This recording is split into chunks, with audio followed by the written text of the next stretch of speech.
要成為一個出色嘅羽毛球員。你冇事啊嘛？我都要打好呢個羽毛球。唉，冇救啦！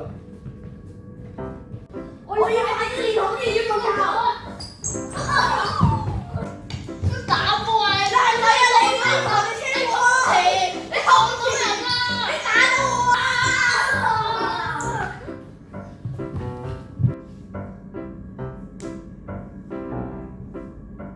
你哋兩個唔好再鬧交同埋打交啦！你以為林丹同埋李宗偉就可以一日變到咁勁嘅咩？你哋要慢慢嚟，唔好心急。咁我哋應該點樣先唔心急啊？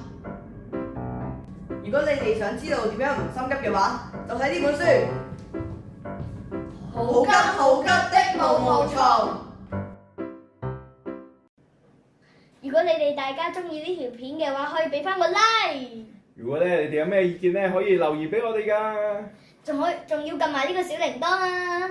咁仲要最緊要就係訂閱我哋嘅頻道。